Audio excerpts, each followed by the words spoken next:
Just watched Eric Chester, great presentation, really challenged us all to make sure that we're leaving our signature on everything that we do. When people started talking to me, you'd think that they would say, well, we're looking to hire people who can program in JavaScript or SQL, or hey, we're looking for somebody who can drive a forklift, or somebody that really understands the Adobe Creative Suite. But that's not what I heard at all. The same things heard over and over again. They said, show us people who are excited, enthusiastic, have a positive attitude. We want people who are going to show up for work every single day on time and work throughout the course of their shift. We need individuals who know the difference between a personal and a professional life, who are going to come to work attired, representing us, not in fuzzy bedroom slippers and a t-shirt that says my inner child is a nasty bastard. We want people who will work for us and not just do the minimum daily requirement. We'll go above and beyond the standard, look to find ways to create value, know where the elbow grease is, and understand that we've got to move ourselves forward by creating value in this company, in this organization. I don't care if you're flipping pizzas or flying the space shuttle. They're non-negotiables. There's no one in this room that could be in this room if you threw one or more of these under the bus. You think about the people that report to you right now. What if they were excellent in 6 of them, but really bad in the 7th? What if everything was perfect, but you just couldn't trust them? Or you could trust them, everything was great, except they just didn't show up 2 or 3 days a week. Or everything was perfect here, but they just did the minimum. They didn't push themselves to do any extra. See, they're non-negotiables in every single business, in every single industry, in every single career, at every single level. As an award-winning keynote speaker, an in-the-trenches expert in generational differences, and the author of the only business book on work ethic written in the last 100 years, Eric Chester is the premier expert on what today's leaders need to do to engage, develop, and retain the emerging workforce. And right now, as an employer, you probably have certain questions when somebody new comes into your place of employment. You have to ask yourself, what is it they know or don't know about these 7 fundamental values? What do they know? What don't they know? But it's not just what they know. It's also important to understand what they may do or not do with regard to these 7 values, right? So we've got this real interesting quadrant here, if you think about it. 4 points between what they know and what they don't know, which is their cognizance, and what they will do and not do based upon that, which is their compliance. And at the intersection, cognizance and compliance, you have 4 interesting styles of behavior. See, if you have employees in your workplace that don't know what to do and they don't do anything, you know what they are? They're idle. Now, you've heard of American Idol. This is a different kind of idle. But when a person is idle, they have absolutely no value to you. It doesn't matter. If I came to work for you and you put me in your parts department, I guarantee you I'm going to be in this quadrant. Now, I have a master's degree, I've written 5 leadership books, and I've lectured around the world. You have to think, I know a lot, right? But I know nothing about parts. So I would stand there, I wouldn't know what to do, and I probably wouldn't do anything. All of a sudden, I'm idle. Now, what happens if I just start entering numbers into a keyboard and I happen to get one code right? Boom!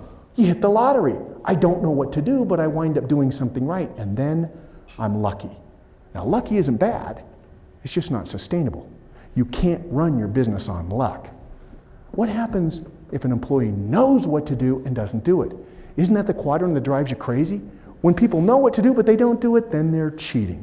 And of course, I'm speaking to them, not us, because nobody in this room has ever cheated. I mean, nobody in here has ever driven 1 mile an hour over the posted speed limit.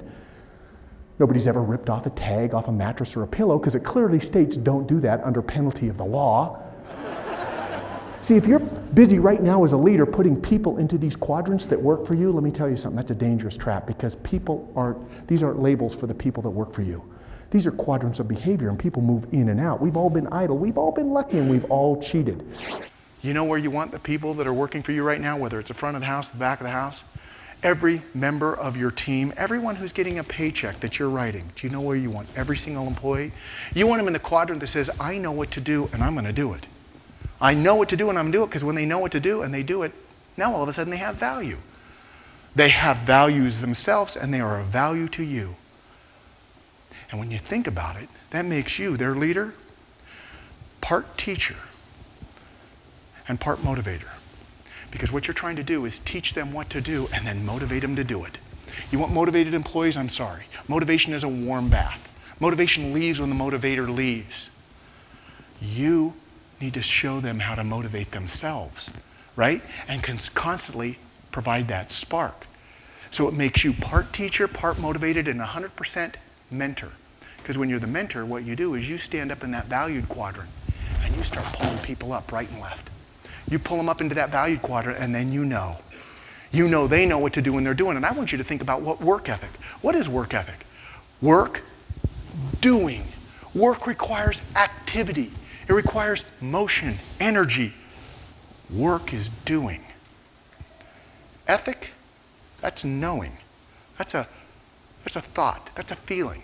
That's what drives us. It's our ethic. It's our ethos. Work ethic is knowing what to do and doing it. In French, it's savoir-faire.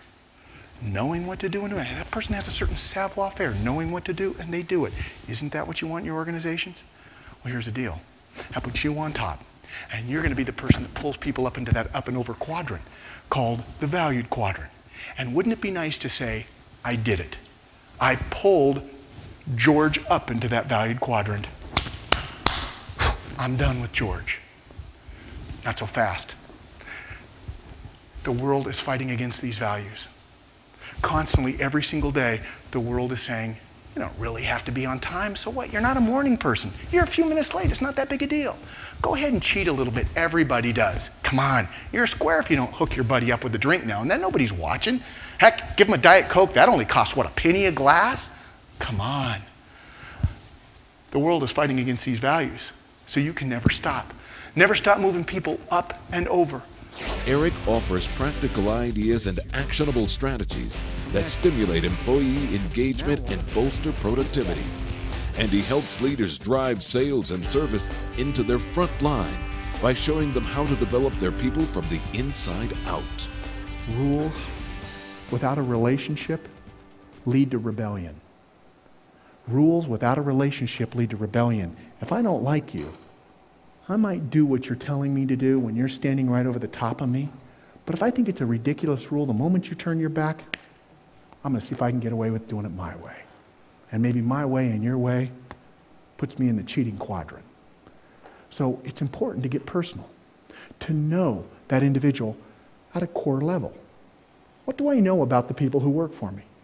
The more I know about you, the more I'm able to find connecting points.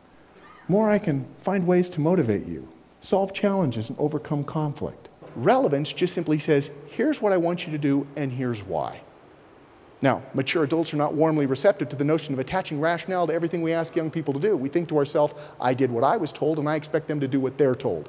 I say jump, you say, because that's the way you played the game. But here's the thing.